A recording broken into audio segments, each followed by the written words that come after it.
साथियों नमस्कार। Target with ओनिस पर आप लोगों का साथियों बहुत बहुत नमस्कार है। साथियों आज हम जो वीडियो बनाने जा रहे हैं वो वीडियो री एग्ज़ाम के ऊपर बनाने जा रहे हैं। ये जो 26 और 27 जून को प्रस्तावित है और ये यूपी स्पेशल आज हम लाए हैं, बहुत ही महत्वपूर्ण प्रश्न लाए हैं और हम भाग 1 अभी प्रस्तुत कर रहे हैं। अभी 50 दिन से ज़्यादा हमको मिल रहा है और हम इस बीच में यूपी स्पेशल और साथ में जीएस और जीएस के पूरा जीएस और करंट का वो टॉपिक हम बनाएंगे भाग, जिससे कम से कम 70 से 80% हमारे वीडियो में ही मिल जाएगा। और यूपी स्पेशल का तो कोई भी बिंदु एक भी प्रश्न नहीं जाएगा। जो बहुत ही नया जो है अभी कोई योजना ऐसी हो जो कि अभी एग्जाम होने के बहुत तुरंत है, वही योजनाएं, बाकी सारी योजनाओं को भी हम लाएंगे अपने सारे पार्ट में। तो आज हम सबसे पहले वीडियो री exam UP special most important question practice set first पे हम चलेंगे। और जो प्रैक्टिस सेट हम कराने जा रहे हैं वो उत्तर प्रदेश परिचय भाग 1 का है। और सबसे पहला यह जो महत्वपूर्ण बिंदु हम देखेंगे, उत्तर प्रदेश नाम से राज्य का गठन 24 जनवरी 1950 को हुआ था। बहुत इंपॉर्टेंट है, गणतंत्र दिवस के 2 दिन पहले उत्तर प्रदेश राज्य का गठन हुआ था। ये बहुत ही इंपॉर्टेंट है और इस पे हम देख लेंगे ये वाला क्वेश्चन। फिर उत्तर प्रदेश के राजकीय पशु, उत्तर प्रदेश का राजकीय पशु बारहसिंघा है। उत्तर प्रदेश का राजकीय पशु बारहसिंघा है। फिर उत्तर प्रदेश के राजकीय पक्षी सारस व कांच है। बहुत इंपॉर्टेंट है और सबसे ज़्यादा इंपॉर्टेंट और कई बार पीसीएस में भी पूछा गया है, उत्तर प्रदेश का राष्ट्रीय पुष्प कौन सा है। प्लास आए या टेसू आए, प्लास आ चुका है उत्तर प्रदेश पीसीएस एग्जाम में, बहुत इंपॉर्टेंट है। फिर उत्तर प्रदेश के राजकीय चिन्ह क्या है, तो एक वृत्त में 2 मछली, एक तीर धनुष, ये जो है इसका राजकीय चिन्ह है और यह 1938 में स्वीकृत किया गया था। तो बहुत इंपॉर्टेंट ये क्वेश्चन इतना ये हुआ। आगे हम नेक्स्ट आते हैं, तो अभी हम पहले एक बार कर लेंगे और फिर बाद में हम इसका रिवीजन भी कर लेंगे साथ में साथ। फिर देखते हैं राष्ट्रीय राजधानी क्षेत्र एनसीआर में सम्मिलित उत्तर प्रदेश के कितने जिले हैं। तो 8 जिले हैं जो एनसीआर में सम्मिलित हैं, बहुत इंपॉर्टेंट है। और जिसमें मेरठ, गाजियाबाद, गौतम बुद्ध नगर, हापुड़, सहारनपुर, बागपत, इस बुलंदशहर इस तरीके से है, लेकिन हम लाइन से इसको कर दे रहे हैं। मेरठ, गाजियाबाद, गौतम बुद्ध नगर, मेरठ, गाजियाबाद, गौतम बुद्ध नगर, बुलंदशहर, हापुड़, बागपत, मुजफ्फरनगर, शामली। इसको 2-3 बार अगर हम याद कर लेंगे, मेरठ, गाजियाबाद, गौतम बुद्ध नगर, बुलंदशहर, हापुड़, हाथरस और मुजफ्फरनगर और शामली, इस तरीके से हम कर लेंगे।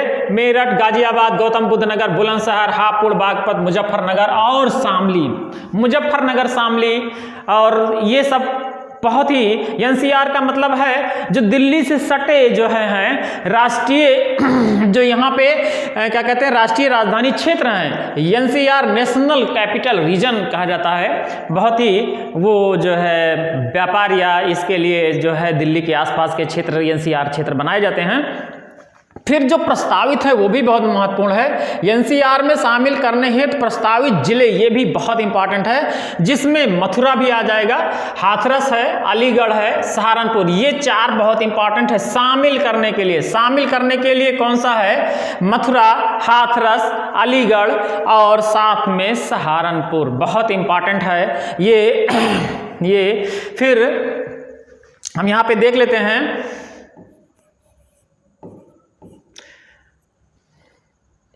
ये गलती से इरेज हो गया था। तो जो एनसीआर में शामिल होने वाला है क्या, मथुरा, हाथरस, अलीगढ़ और सहारनपुर। मथुरा, हाथरस, अलीगढ़, सहारनपुर, बहुत इंपॉर्टेंट है। फिर एनसीआर क्षेत्र में हम देख लेते हैं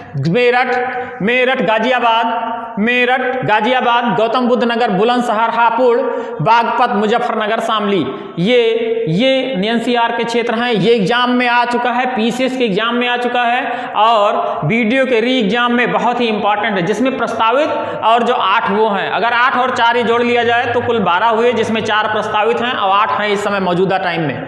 फिर वर्तमान में विधानसभा सदस्यों की कुल संख्या कितनी है? वर्तमान में विधानसभा सदस्यों की कुल संख्या 404 है, जिसमें 403 निर्वाचित हैं और एक सदस्य एंग्लो इंडियन है। और जो एंग्लो इंडियन सदस्य है वह एंग्लो इंडियन सदस्य डेंजिल जे गोडिन है। अगला प्रश्न है, वर्तमान में विधानसभा में मनोनीत एंग्लो इंडियन कौन है? डॉक्टर डेंजिल जे गोडिन है। बहुत इंपॉर्टेंट है ये, बहुत इंपॉर्टेंट। फिर है, वर्तमान में विधान परिषद सदस्यों की कुल संख्या कितनी है? तो 100 है, ये भी बहुत इंपॉर्टेंट है। और उसके बाद फिर हम नेक्स्ट देख लेते हैं महत्वपूर्ण बिंदु, ये चौथा था, ये पांचवा आ जाएगा। फिर प्रदेश में राज्यसभा सीटों की संख्या कितनी है? बहुत इंपॉर्टेंट है। प्रदेश में राज्यसभा सीटों की कुल संख्या 31 है, बहुत इंपॉर्टेंट है ये भी कई बार आ चुका है। एक प्रश्न और भी बहुत बार आ चुका है और ये बहुत इंपॉर्टेंट इस बार के लिए बनता है। अब तक उत्तर प्रदेश में कितनी बार राष्ट्रपति शासन लागू हुआ है? तो 10 बार राष्ट्रपति शासन लागू हुआ है। और सबसे पहली बार जो राष्ट्रपति शासन लागू हुआ था वो 68 से 69 एक साल लागू हुआ था। ये 25 फरवरी को लागू हुआ था और 25 फरवरी 1969 तक ये चला था। उसके बाद फिर कुछ नियुक्तियां हैं जो कि बहुत ही इंपॉर्टेंट हैं, जैसे कि स्वतंत्रता के बाद राज्य के प्रथम मुख्यमंत्री कौन थे? पंडित गोविंद बल्लभ पंत थे, बहुत इंपॉर्टेंट है। सबसे पहले मुख्यमंत्री उत्तर प्रदेश का कौन हुआ? तो पंडित गोविंद बल्लभ पंत थे, बहुत इंपॉर्टेंट है। फिर राज्य देश की प्रथम महिला मुख्यमंत्री कौन थी? ये भी एग्जाम में लगातार आया हुआ है, सुचेता कृपलानी, बहुत इंपॉर्टेंट है ये लगातार एग्जाम में आया हुआ है। ये पीसीएस के एग्जाम में भी आया हुआ है और भी परीक्षाएं जितनी बहुत ही कॉम्पिटिटिव एग्जामिनेशन हुए हैं उनमें सब में आए हुए हैं। फिर अगला सवाल है, उत्तर प्रदेश के मुख्यमंत्री और देश का प्रधानमंत्री कौन? उत्तर प्रदेश का मुख्यमंत्री भी रहा हो और साथ में देश का प्राइम मिनिस्टर भी रहा हो, वह चौधरी चरण सिंह थे और विश्वनाथ प्रताप सिंह बीपी सिंह थे। ये दोनों लोग ऐसे मुख्यमंत्री थे जो प्रधानमंत्री भी, भारत के प्रधानमंत्री भी बने। फिर अगला सवाल आते हैं, राज्य की प्रथम राज्यपाल कौन थी? श्रीमती सरोजनी नायडू, बहुत इंपॉर्टेंट। प्रथम महिला राज्यपाल बनी थी सरोजनी नायडू पूरे देश में। और उसके बाद प्रथम मुख्यमंत्री महिला सुचेता कृपलानी, उत्तर प्रदेश की महिला जो पहला मुख्यमंत्री बनी। बाद में मायावती बनी, जो मायावती तब सर्वाधिक 4 बार मुख्यमंत्री भारत की बनी महिला, लेकिन जो सबसे पहली बनी थी वो सुचेता कृपलानी बनी थी। और जो सबसे पहली महिला राज्यपाल बनी थी वो सरोजनी नायडू बनी थी, बहुत इंपॉर्टेंट है। फिर हम आगे देखते हैं, ये जो फिर अगला क्वेश्चन है, वर्तमान में विधानसभा अध्यक्ष कौन है? तो सतीश महाना हैं, ये 29 मार्च 2022 से अब अभी तक हैं, बहुत इंपॉर्टेंट है, आप याद कर लीजिएगा। वर्तमान में विधानसभा अध्यक्ष हैं सतीश महाना जी। फिर उसके बाद राज्य पिछड़ा वर्ग आयोग का गठन कब हुआ? ये 9 मार्च 1993 में हुआ। राज्य पिछड़ा वर्ग आयोग का गठन 9 मार्च 1993 में हुआ। फिर उसके बाद अल्पसंख्यक वर्ग का जो गठन हुआ है वो 94 में हुआ। उत्तर प्रदेश अल्पसंख्यक आयोग का गठन कब हुआ? तो ये गठन 1994 में हुआ, ये बहुत इंपॉर्टेंट है 1994। तो फिर हम आगे चलते हैं नेक्स्ट, ये कुछ हम उत्तर प्रदेश की भौतिक संरचना को लेके कुछ हम जो है प्रश्न है और ये भी इनमें से भी एक प्रश्न जरूर आएगा, तो देख लेते हैं। सबसे पहले आकार कैसा है? आकार जो उत्तर प्रदेश का है वो लंबवत है। उसके बाद ग्लोब पर स्थिति क्या है? 23 डिग्री 52 सेकंड से लेके 31 डिग्री 28 मिनट उत्तरी अक्षांश तथा 77 डिग्री 05 मिनट से 84 डिग्री 38 मिनट पूर्वी देशांतर के मध्य है। भारत की स्थिति ही पूरी उत्तर पूर्वी है, जिसमें उत्तर प्रदेश की स्थिति भी उत्तर पूर्वी है और उत्तर पूर्वी है। तो फिर से हम देख लेते हैं, 23 डिग्री 52 सेकंड से लेके 31 डिग्री 28 सेकंड उत्तरी अक्षांश तथा 77 डिग्री 05 मिनट से 84 डिग्री 38 मिनट पूर्वी देशांतर के मध्य स्थित है। फिर पूर्व से पश्चिम की लंबाई देख लेते हैं 650 किलोमीटर है। 650 किलोमीटर काफ़ी लंबा है।